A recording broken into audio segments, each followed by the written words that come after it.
देखिए कल आप लोग को 12.1 पूरा क्लियर किए थे, जिसमें वृत्त का क्षेत्रफल पर आधारित और वृत्त की परिधि पर आधारित क्वेश्चन था। ठीक है, आज आप लोग को चालू किया है 12.2।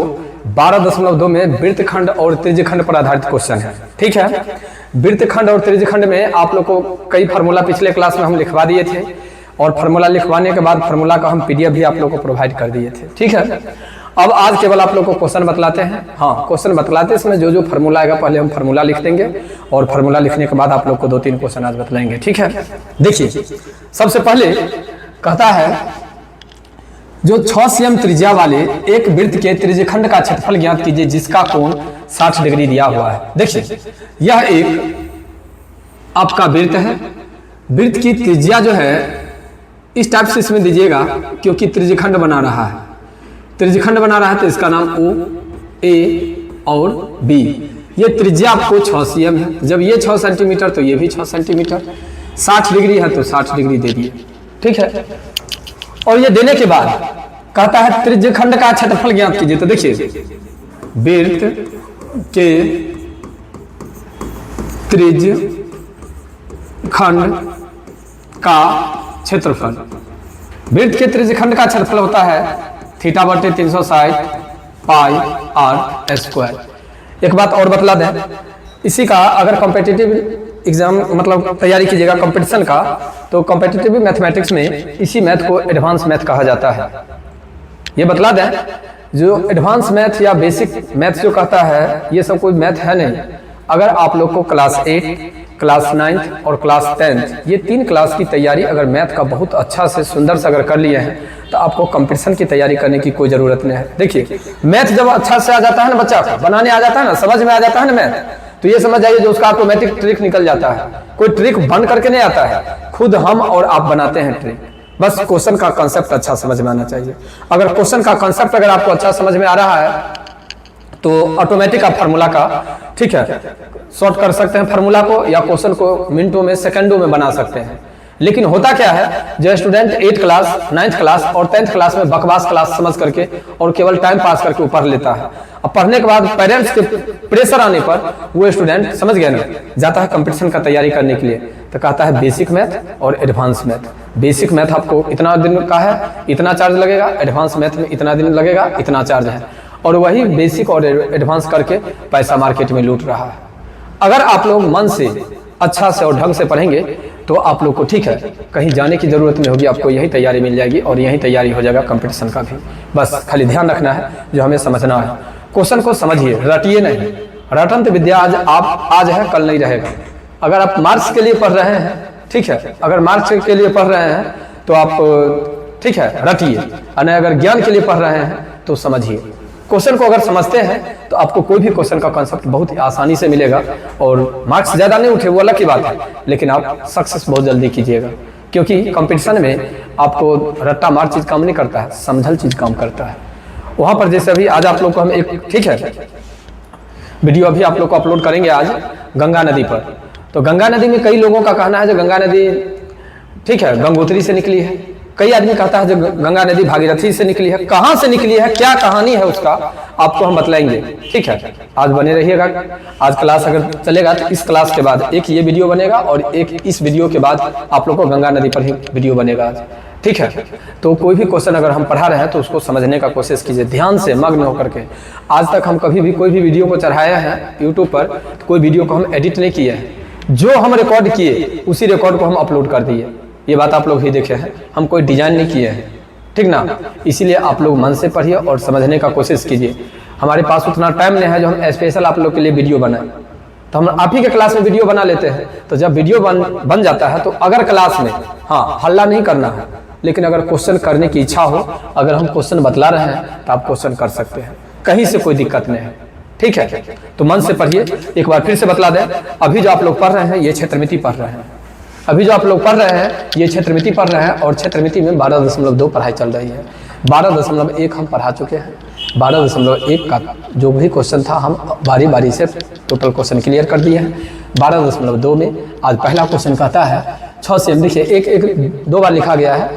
1 नंबर क्वेश्चन है, 6 cm त्रिज्या वाले एक वृत्त के त्रिज्यखंड का क्षेत्रफल ज्ञात कीजिए जिसका कोण 60 डिग्री दिया हुआ। तो सबसे पहले अगर त्रिज्यखंड करता है तो देखिए त्रिज्यखंड इसी टाइप से कटता है, इसी टाइप से, जिधर से काटिए उधर से त्रिज्यखंड कट जाता है। ठीक है, अगर त्रिज्यखंड कटता है, अगर त्रिज्यखंड कट रहा है तो त्रिज्यखंड के लिए तो समझ में आ गई। अब देखिए यहाँ पर कह रहा है त्रिज्या, तो त्रिज्या आपको ये भी मालूम है, यह अगर वृत्त है तो यह इसकी त्रिज्या होती है। मान लीजिए ऐसे करके आप लोग समझते आए हैं, तो ऐसे समझ लीजिए, ऐसे घुमा देंगे तो ये 6 सेंटीमीटर, ये भी 6 सेंटीमीटर, और दोनों के बीच में कोण बना कितना, 60 डिग्री बन गया। अब कहता है त्रिज्यखंड का क्षेत्रफल, तो त्रिज्यखंड का क्षेत्रफल जो फार्मूला कहता है वो फार्मूला लागू कर दिए। वृत्त के त्रिज्यखंड का क्षेत्रफल होता है आपको θ/360 πr²। अब हम कुछ नहीं करेंगे, देखिए यहाँ से आप बनाना चालू करते हैं। थीटा के जगह पर आपको 60 है तो 60 दे दिए, बट्टा में 360 है तो बट्टा में 360 दे दिए। उसके बाद पाई का मान 22/7 दे दिए। उसके बाद आर का मतलब होता है त्रिज्या, आर का मतलब होता है त्रिज्या, तो त्रिज्या दे दिए हम 6 × 6।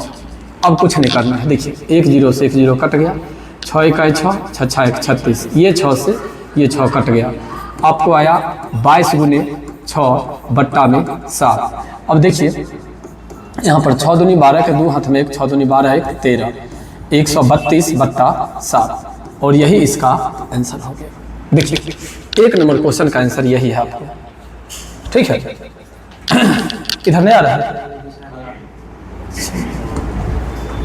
देखिए अब आप लोग को दूसरा क्वेश्चन हम बतलाते हैं।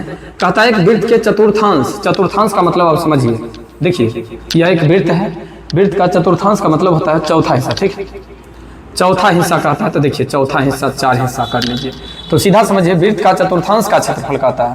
तो पहले वृत्त का क्षेत्रफल होता है आपको πr², चतुर्थांश मतलब चौथा, तो 4 से भाग कर दीजिए, यही हो गया चौथा। बस समझना है केवल आप लोग को, क्वेश्चन को केवल समझना है कुछ नहीं क्वेश्चन में। ठीक है, देखिए कहता है कि वृत्त के चतुर्थांश का क्षेत्रफल ज्ञात कीजिए जिसकी परिधि दिया हुआ है। वृत्त की परिधि दिया हो तो लिखेंगे वृत्त की परिधि, और आप लोग को मालूम है वृत्त की दो परिधि होती है, एक होता है 2π, एक होता है πd। ठीक है, तो πd का प्रयोग तब हम करते हैं जब हमें, ठीक है, व्यास ज्ञात करना रहे। अगर जब हमें त्रिज्या ज्ञात करना रहता है तो πd नहीं, हम 2πr करते हैं। देखिए 2πr हो गया। वृत्त की परिधि आपको दिया हुआ है 22, तो 22 दे दिए, 2 दे दिए, 22/7 दे दिए, और r में नहीं दिया हुआ तो r छोड़ दिए। अब देखिए ये 22 से ये 22 कट गया, अब हो जाएगा आपको 7 = 2r, r बराबर हो जाएगा आपको 7/2, निकल गया, r का मान निकल गया। अब कहता है वृत्त के चतुर्थांश, अभी जस्ट इससे पहले आपको बताया थे वृत्त का चतुर्थांश का मतलब होता है वृत्त का क्षेत्रफल, और वृत्त के क्षेत्रफल में 4 से भाग कर दीजिएगा तब तो चतुर्थांश निकल जाएगा। तो देखिए लिखते हैं वृत्त के चतुर्थांश का क्षेत्रफल, वृत्त के चतुर्थांश का क्षेत्रफल 1/4 πr², 1/4 πr² होता है, तो हम भी लिख दिए 1/4। लेकिन ध्यान रखिएगा कैसे 1/4 हुआ, ये बात आपको बतला दिए, एक बार फिर से समझ लीजिए। यहाँ पे आपको ये वृत्त है, वृत्त का चौथा हिस्सा करना है तो 4 भाग कर लिए, 1 2 3 4। अगर ये भाग निकालने के लिए कहेगा तो πr² तो है ही, उसमें 1/4 कर देंगे। ठीक है, यही हो गया आपको। देखिए आगे आइए, जब वृत्त का चतुर्थांश का क्षेत्रफल 1/4 πr² होता है तो दे दिए 1/4 πr², 1/4 दे दीजिए, पाई का मान 22/7 है तो 22/7 दे दीजिए, आर में आपको निकला है 7/2, तो 7/2 और 7/2 कर दीजिए। देखिए ये 7 से ये 7 कट गया, 2 से 11 कट गया, मतलब 11 दूनी 22 हो गया। अब हुआ 11 7 77 बट्टा 4 दूनी 8, और ये भी आंसर आपको क्लियर। देखिए 2 क्वेश्चन आप लोग को क्लियर दिया, यही दोनों क्वेश्चन हैं आपको 12.1 में, पहला और दूसरा क्वेश्चन ये इससे ही बनेगा। अब हम चलते हैं आप लोग को 3 नंबर क्वेश्चन बतलाने के लिए। 3 नंबर क्वेश्चन, कोई आदमी को इसमें कोई दिक्कत समझ में आ गया?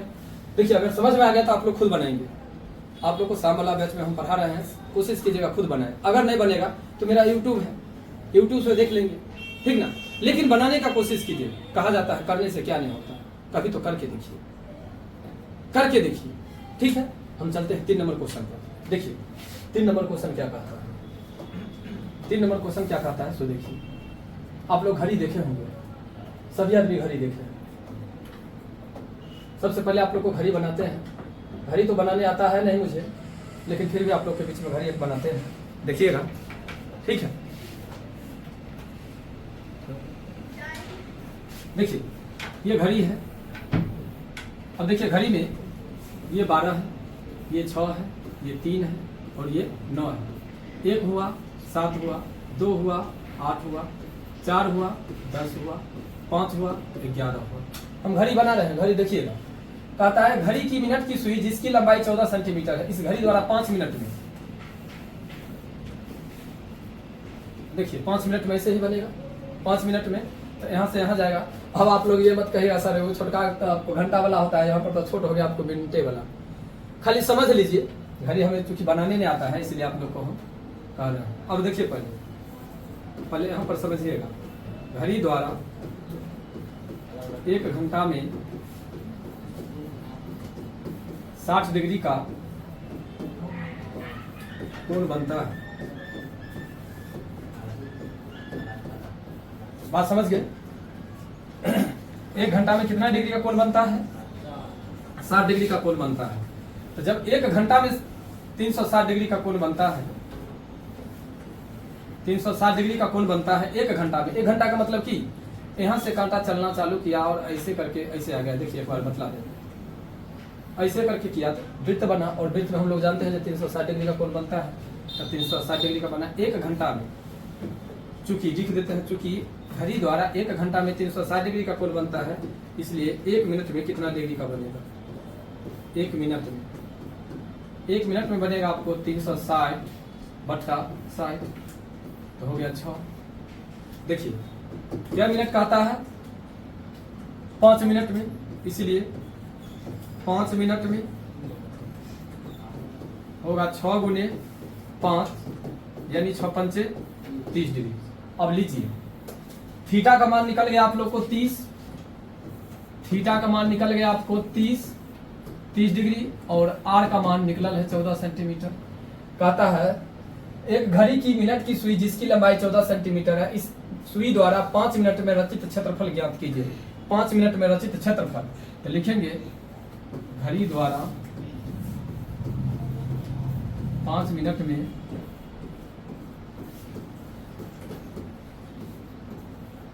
रचित क्षेत्रफल। ठीक है, तो देखिए डिजाइन तो बना चुकी त्रिज्यखंड जैसा, तो त्रिज्यखंड का ही क्षेत्रफल लागू होगा। लिख देंगे थीटा बटे 360 पाई आर स्क्वायर। अब देखिए थीटा का मान आपको 30 है तो 30 दे दीजिए, 360 दे दीजिए, पाई का मान 22 बटा 7 दे दीजिए, और आर में आपको 14 दिल्ले है तो 14 दे दीजिए। ठीक है,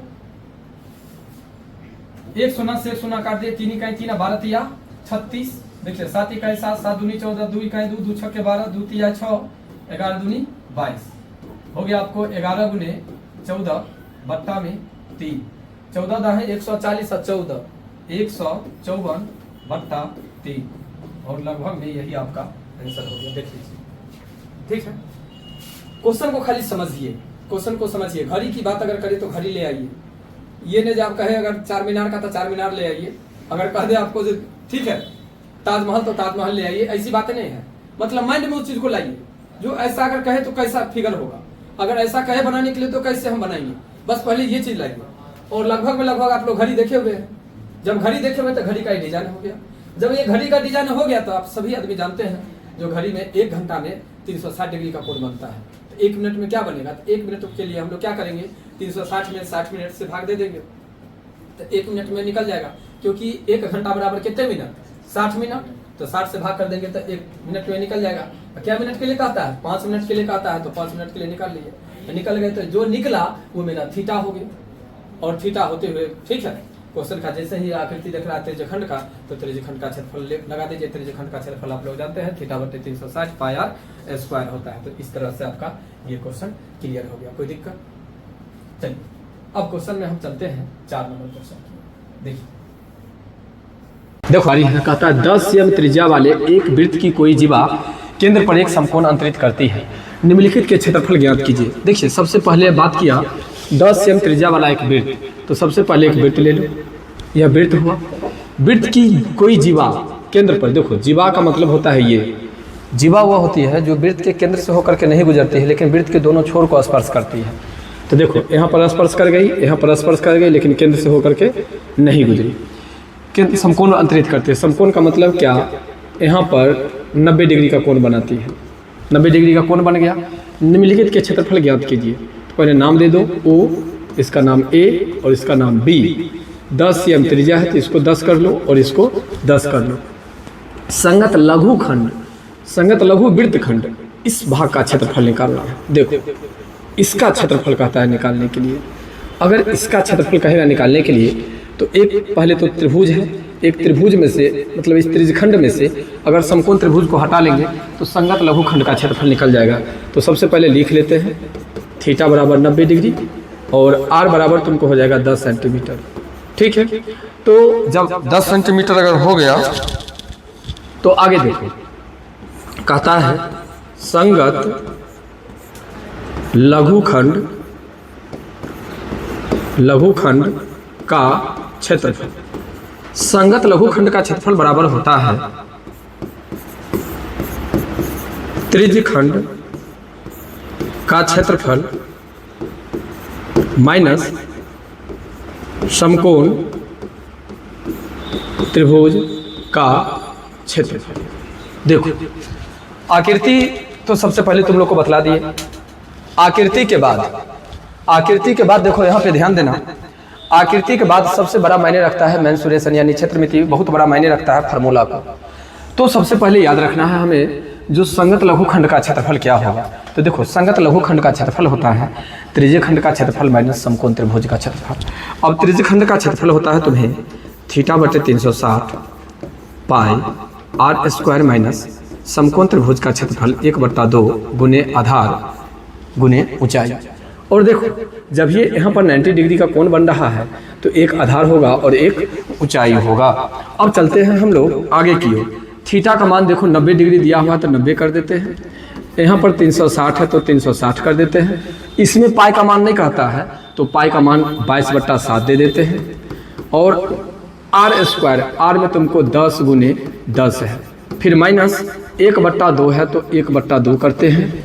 और बी है, बी में तुमको 10 है तो 10 करते हैं और एच में भी 10 है तो 10 करते हैं। अब देखो बाबा 1 0 से 1 0 कट गया, 9 इकाई 9, 9 चौक 36, 2 दूनी 4, 2 पच्चे 10, 2 इकाई 2, 11 दूनी 22। यहाँ से 2 इकाई 2, 2 पच्चे 10, 11 गुने 5 गुने 10/7 घटे 10 पच्चे 50/1। देखिए 11 पच्चे 55, 10/7 घटे 50। अब जब ये बट्टा है तो इसको भी बट्टा कर लीजिए। और 7 1 का लघुत्तम 7 होता है, 7 एकम 7 तो 550 घटे 1 सत्य तो 5 सत्य 35। ये हो गया आपको 200/7। अगर इच्छा है जन इतना ही पर छोड़ दें तो छोड़ दीजिए, लेकिन कहता है मेंसुरेशन सिंप्लीफिकेशन कीजिए। सिंप्लीफिकेशन यानी सबसे छोटा रूप कीजिए। तो 200 में 7 से भाग कर दीजिए, 7 दूनी 14, बच गया कितना 6, 6 पर 0 7, 7 8 56, बच गया 4, 4 पर 0 40, 7 5 35, बस निकल गया। देखिए यही इसका एक आंसर होगा। अब एक और आंसर होगा, कहता है संगत दीर्घखंड का क्षेत्रफल। संगत दीर्घखंड का मतलब क्या होता है, अब वो चीज को समझाते हैं आप लोग को। इसी आकृति में रेड वाला ले लेते हैं समझने के लिए। देखिए संगत दीर्घखंड का मतलब क्या, जो भाग है ना, जो भाग कटा है उस भाग को छोड़कर पूरे भाग का जो क्षेत्रफल निकलेगा उसको हम लोग बोलते हैं संगत दीर्घखंड का क्षेत्रफल। तो लिखेंगे, यहां पर लिखते हैं संगत दीर्घखंड का क्षेत्रफल। और संगत दीर्घखंड का क्षेत्रफल चूंकि होगा यहाँ पर वृत्त का क्षेत्रफल, वृत्त का क्षेत्रफल माइनस लघु खंड, संगत लघु खंड का क्षेत्रफल। देखिए अब हम लिखते हैं वृत्त का क्षेत्रफल होता है बाबू पाई आर स्क्वायर और संगत लघुखंड का क्षेत्रफल निकला हुआ है तुमको 28.5। तो देखो यहाँ पर कहता है पाई का मान 3.14 लेने के लिए, तो 3.14 गुने आर स्क्वायर, आर में दिल है 10 सेंटीमीटर, तो 10 गुने 10 घटे 28.5। देखिए ये हो जाएगा आपको 314 घटे 28.5, क्योंकि 10 दाएँ 100 और 100 को जब 3.14 से गुना कीजिएगा तो 314 हो जाएगा। अब देखिए घटा लीजिए, 314.0 कर लीजिए, क्योंकि दशमलव के बाद एक अंक है, और यहाँ पर घटाइए तो एक दाएँ पैंचा देंगे तो 10 में से 5 गया, 5 ही बच गया 3, तो 13, 13 में से 8 गया तो 8 5 13, 10 में से 2 8 2, यानी इसका आंसर हो जाएगा 285.5 cm²। और इस तरह यह क्वेश्चन भी तुम्हारा बन करके तैयार हो गया। आज के क्लास में मात्र 3 क्वेश्चन आप लोग को बतलाए, ठीक है। अगर मेरा ये तीनों अगर क्वेश्चन अगर सही लगे, ठीक है, तो मेरे चैनल को लाइक कीजिएगा, सब्सक्राइब कीजिएगा, अपने दोस्तों के बीच शेयर कीजिएगा। एक बात कहते हैं आप लोग को, हम ये गारंटी लेते हैं जब हम आप लोग को मैथ सिखा देंगे, समझा देंगे, अगर मन से पढ़ेंगे और हमारे कहने के अनुसार अगर चलेंगे तो, ठीक है।